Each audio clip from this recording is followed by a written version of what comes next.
Oke guys, perkenalkan saya Yasin dan kita akan belajar tentang pengakun ya. Pertemuan pertama kita akan belajar tentang langsung aja ya. Chapter 1, matching konsep dan penyesuaian. Nah, sebelum itu kita akan ke materi yang dasar dulu, yaitu tentang standar, asumsi, dan prinsip akuntansi. Yang pertama ada standar akuntansi. Di dunia ini ada dua standar, yaitu IFRS. Nah, ini yang dipakai oleh dunia internasional, yang disepakati oleh banyak negara gitulah. Dipakai oleh lebih dari 100 negara di dunia. IFRS itu singkatan dari International Financial Reporting Standard. Lembaga yang bikin adalah IASB. Yang kedua ada GAAP. GAAP ini dipakai oleh negara Amerika dan mungkin sedikit negara di dunia ya. Sedikit lah negara di dunia. Sedikit. Nah, karena sekarang kesepakatannya adalah memakai IFRS. Sebenarnya hanya beda konsep dasar dan mungkin beberapa peraturan ya terkait perbedaan antara IFRS dan GAAP. Tapi kita tidak akan bahas itu. Fokus kita adalah di IFRS, dan di antara 100 negara lebih ini salah satunya adalah Indonesia. Dan Indonesia itu menerbitkan standar akuntansi keuangan yang rujukannya adalah IFRS, bukan ke GAAP ya. Jadi SAK ini merujuk pada IFRS. Nah, yang kedua ada asumsi akuntansi. Kita mengenal ada 5 asumsi. Yang pertama ada economic entity. Maksudnya adalah suatu perusahaan ya atau entitas. Suatu perusahaan itu terpisah dari kepentingan pribadi. Kepentingan pribadi. Jadi semisal ini ada perusahaan, ini perusahaan ya misalnya ya. Perusahaan gitu. Seluruh kegiatannya termasuk harta-hartanya, ada harta, ada kegiatan. Itu tidak ada sangkut pautnya dengan kehidupan pribadi seseorang atau pemiliknya gitu loh. Terpisah. Kegiatan itu terpisah antara kegiatan perusahaan dengan kegiatan pribadi. Itu yang namanya economic entity. Ya, ini yang namanya economic entity. Ya, suatu perusahaan ini emang untuk tujuan ekonomi gitu loh. Bukan tujuan tidak ada kepentingan pribadi dalamnya. Nah, lanjut ya. Yang kedua ada going concern. Maksudnya perusahaan itu diciptakan ya supaya berumur lama gitu loh. Berumur lama. Artinya ya perusahaan itu akan berkembang terus-terus naik gitu. Tidak 1-2 bulan bangkrut, kan nggak mungkin kan kita bikin perusahaan 1-2 bangkrut, 1-2 bulan bangkrut ya elah gitu. Pasti akan bertahun-tahun, berpuluh-puluh tahun. Maka ada going concern gitu loh. Selanjutnya yang ketiga ada monetary unit. Artinya akuntansi itu diukur dalam satuan uang gitu loh. Jadi semisal kita punya harta berupa gedung atau mobil, itu tidak kita catat 10 buah mobil misalkan gitu. Itu enggak, tapi 10 buah mobil ini kalau dirupiahkan misalkan gitu, dirupiahkan itu berapa? Misalnya 1M misalkan. Nah, itu kita catat sejumlah uangnya, bukan sejumlah kuantitas barangnya gitu. Jadi monetary unit diukur dalam satuan uang. Nah, yang keempat, asumsi yang keempat adalah periodicity. Di akuntansi kan kita menyampaikan informasi dalam bentuk laporan keuangan. Nah, laporan keuangan ini dibuat bisa 1 tahun sekali gitu. 1 tahun sekali gitu. Berarti periodenya adalah tahunan. Bisa juga berarti 6 bulan sekali. Nah, berarti dia semesteran gitu. Semesteran dan sebagainya. Tergantung. Bisa jadi laporannya harian, bulanan, atau 3 bulan sekali. Itu tergantung perusahaan, kebijakan perusahaan masing-masing. Nah, yang terakhir adalah apa ini? Akrual. Artinya akuntansi itu dicatat.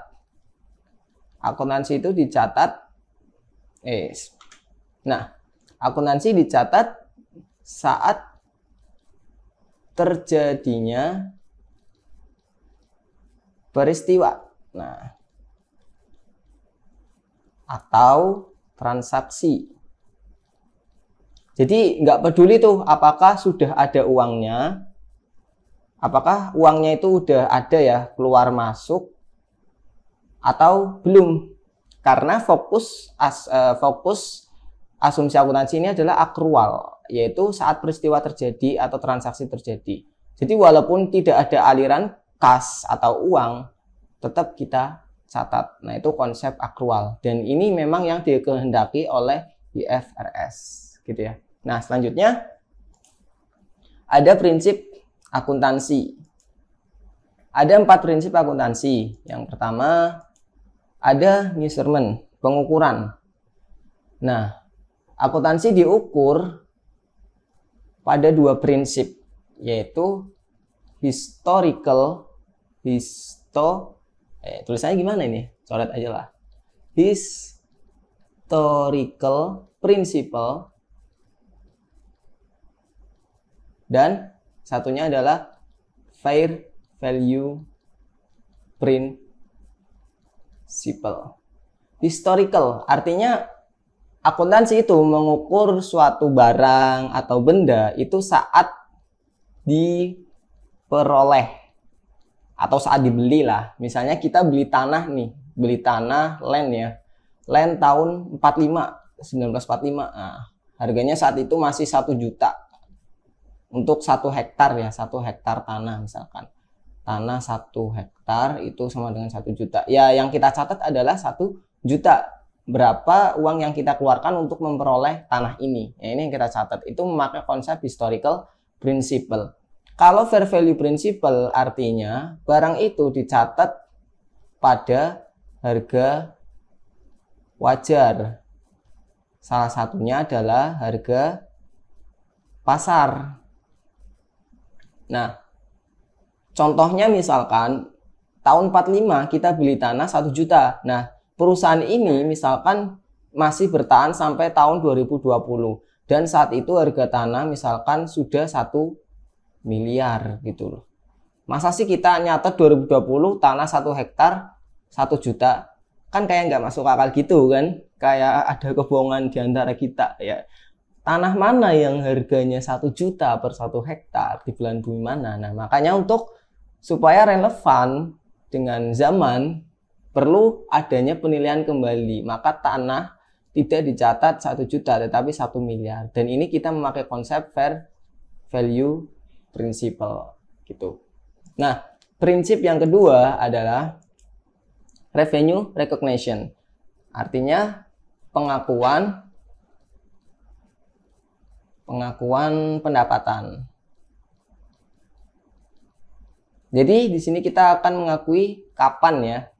Kapan pendapatan diakui, yang pasti saat terjadinya tadi kan, saat terjadi, karena ada konsep akrual yaitu saat terjadi transaksi. Nah, kemudian apakah ini merupakan pendapatan atau bukan? Nah, ada identifikasi di sana gitu loh. Sama juga dengan prinsip yang ketiga, yaitu expense recognition. Kalau tadi pendapatan, sekarang adalah beban gitu loh. Pengakuan beban. Sama gitu loh. Kapan diakui sebagai beban? Ya sama. karena ada konsep akrual, maka diakui saat terjadi itu. Nah, termasuk juga identifikasi juga gitu. Apakah ini beban, benar-benar beban atau enggak sih gitu. Akan dimasukkan ke akun beban atau bukan gitu. Nah, ini diidentifikasi juga. Diukur juga, dihitung ya. Nah, antara hubungan keduanya gimana nih? Hubungan keduanya ya antara revenue recognition dan expense recognition. Nah, inilah yang dinamakan dengan matching concept. Jadi apa sih yang matching? Ya kalau ada revenue pasti ada expense. Nah, keduanya match gitu loh. Nah, prinsip yang terakhir adalah full disclosure. Artinya ya akuntansi harus dilaporkan ya, atau diungkapkan gitu loh, diungkapkan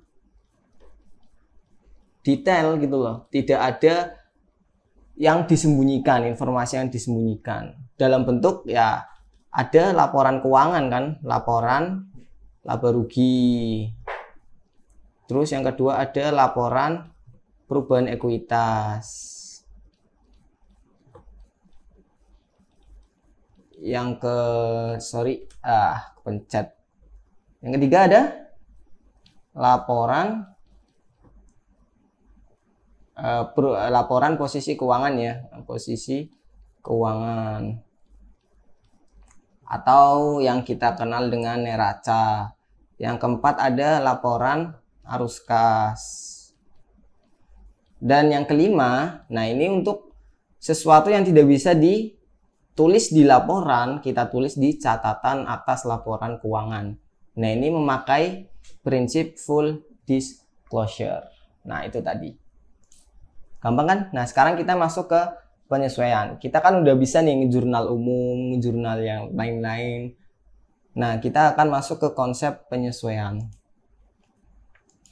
Ada dua macam penyesuaian, yaitu deferral dan akrual. Bedanya apa sih?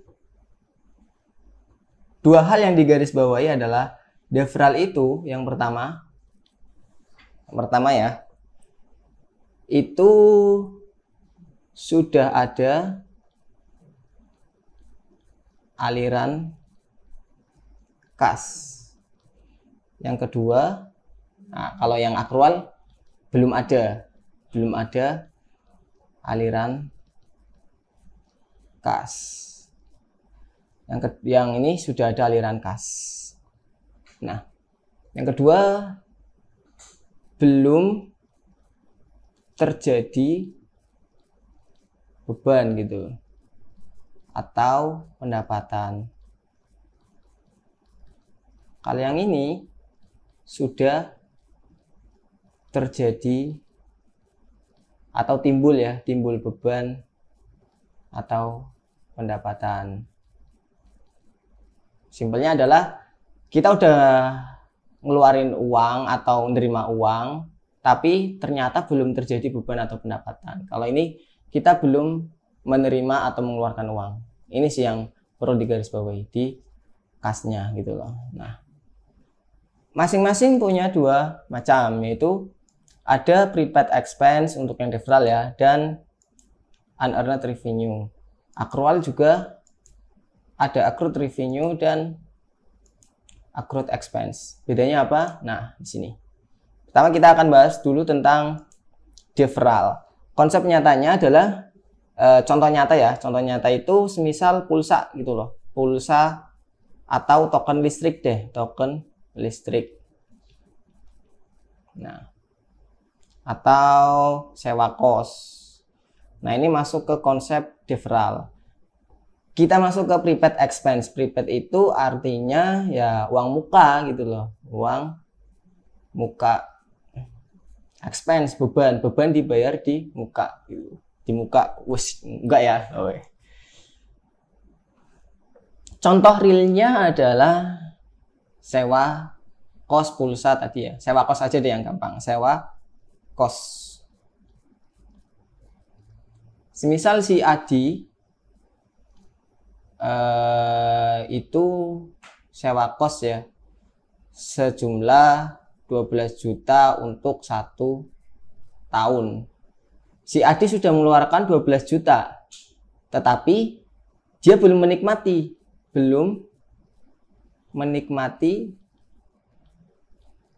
manfaatnya kan. Nah, konsep awal tadi adalah sudah ada aliran kas. Aliran kasnya apa? Ini aliran kas keluar, Adi membayar 12 juta, tetapi belum menikmati manfaatnya atau belum timbul apa? Timbul beban. Nah, ini timbul beban. Nah, konsep awalnya gitu. Unearned revenue, misal kita lihat dari sisi atau dari sudut pandang yang berbeda. Katakanlah ini Adi, yang satunya berarti bapak kos misalkan, yang punya kosan gitu, bapak kos. Dia nerima uang, kalau ini kan dia mengeluarkan ya, membayar gitu, membayar 12 juta. Kalau bapak kos dia berarti menerima kan, menerima 12 juta. 12 juta ini untuk 1 tahun gitu loh, per 1 tahun. Konsepnya apa? Dia sudah menerima 12 juta, tapi dia belum memberikan manfaat gitu loh. Belum memberikan manfaat atau belum timbul pendapatan. Realnya kan dia belum dapat pendapatan karena masih ada kewajiban dia memberikan manfaat berupa sewa kos selama 1 tahun. Nah, itu konsep dari deferral. Lebih lanjut terkait jurnalnya kita bahas di slide berikutnya. Nah, untuk detailnya kita jelaskan lebih lanjut. Untuk prepaid extend tadi kan kita kasusnya adalah si Adi ya. Si Adi itu sewa kos senilai 12 juta per tahun. Nah, pada tanggal 1 April misalkan gitu, 2019.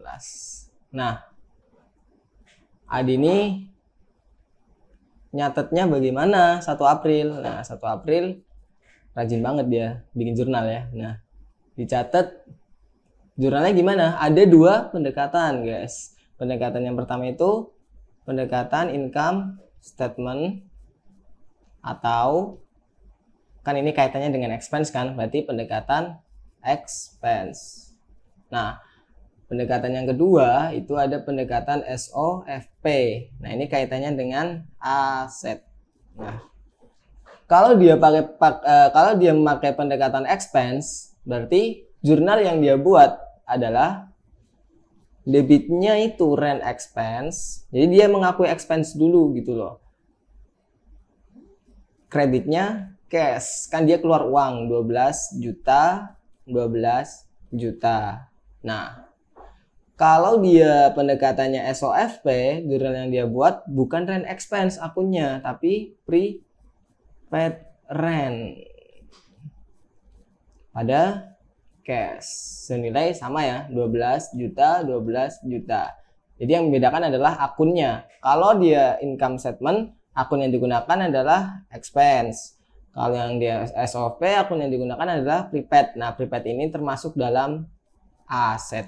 Nah, kemudian 31 Desember kan dia bikin jurnal penyesuaian. Penyesuaiannya gimana? Nah, tinggal dibalik aja. Kan tadinya rent expense-nya di debit, sekarang di kredit, rent expense. Debitnya apa? Ya lawannya. Lawannya adalah prepaid rent. Angka yang dicatat berapa? Nah, yang dicatat kalau dia pakai pendekatan expense adalah sisa. Ingat, sisa apa berarti? Sisa waktu atau sewa ya, sewa yang belum dipakai. Kan si Adi itu 1 tahun kan, 1 tahun kan 12 bulan. Nah, dia pakai dari April sampai Desember. Berapa bulan? April, Mei, Juni, Juli, Agustus, September, Oktober, November, Desember.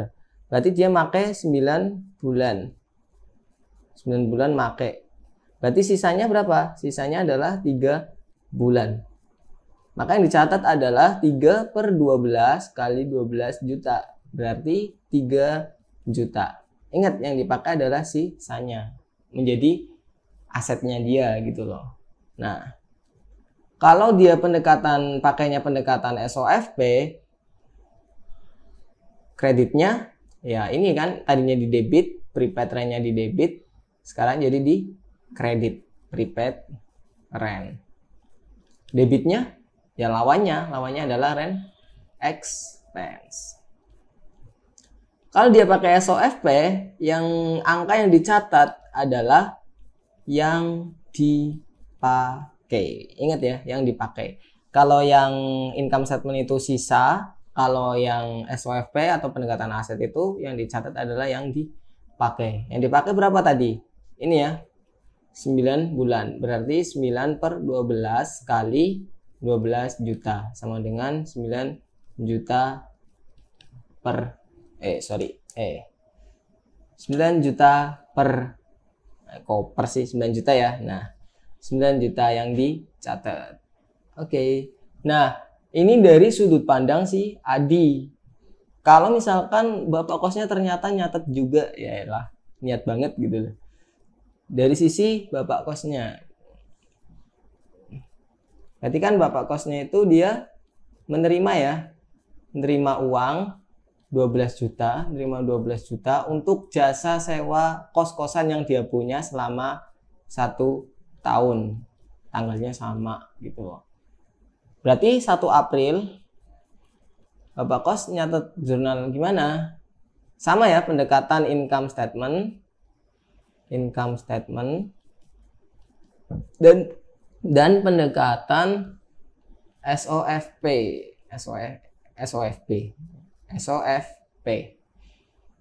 Ini terkait dengan revenue. Kan kasusnya revenue, bro. Nah, yang SOFP kaitannya dengan liabilities atau kewajiban. Nah, kalau bapak kos ini dia pakai pendekatan income statement atau revenue jurnalnya, berarti kan dia terima cash 12 juta. Kreditnya adalah rent revenue. Jadi memakai akun revenue gitu loh. 12 juta. Kalau dia pakai pendekatan SOFP atau liabilities, jurnal yang dia buat adalah cash pada unearned. Nah, unearned rent revenue. Senilai sama ya, 12 juta, 12 juta. Nah, ini merupakan akun kewajiban. Ya istilahnya utang lah ya, utang, kewajiban. Atau liabilities, ini sama aja sih. Jadi logikanya bapak kos itu utang jasa sewa kos ke Adi senilai 12 juta. Kalau ini dia mengakui sebagai pendapatan, kalau ini dia diakui sebagai utang. Nah, 31 Desember bapak kos bikin jurnal penyesuaian. Penyesuaiannya tinggal dibalik aja. Rent revenue tadinya di kredit, sekarang jadi di debit. Rent revenue. Nah, kreditnya adalah lawannya unearned rent revenue. Nah, angkanya berapa? Kalau dia pakai pendekatan income statement, angkanya adalah sisa yang belum diberikan oleh si bapak kos. Kan si Adi udah make 1 April sampai 31 Desember itu 9 bulan. Berarti logiknya adalah bapak kos sudah memberikan jasa 9 bulan. Sisanya adalah 3 bulan belum diberikan. Berarti 3 bulan ini menjadi utangnya si bapak kos ke Adi. Yaitu 3 per 12 kali 12 juta. Senilai 3 juta. Nah, kalau dia pakai pendekatan liabilities, jurnalnya adalah unearned rent revenue. Dibalik aja kan. Nah, ini nih dibalik. Nah, lawannya rent revenue. Yang dicatat yang mana? Yang dicatat adalah yang sudah diberikan. Jasa yang sudah diberikan berapa lama oleh si bapak kos, yaitu 9 bulan, ya kan? Berarti 9 per 12 kali 12 juta, yaitu 9 juta. Nah, itu terkait dengan devra. Gampang kan? Ye, gampang. Nah, lanjut ya. Sekarang kita ke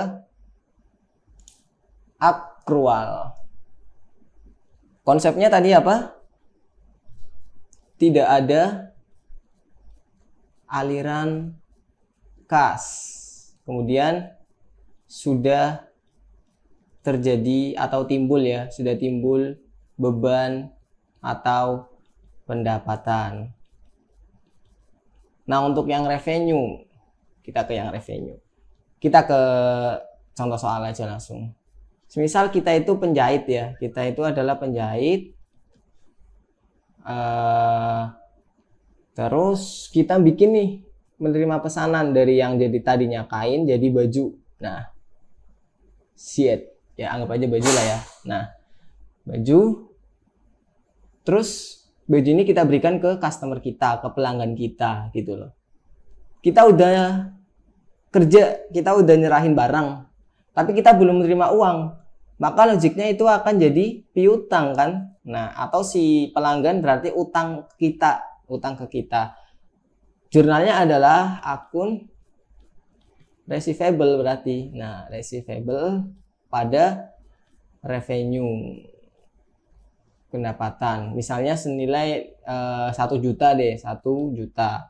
Ini juga 1 juta. Nah, jadi kalau revenue ya kaitannya dengan receivable piutang gitu. Kalau dia expense, contohnya misalkan listrik. Nah, listrik yang pasca bayar gitu loh.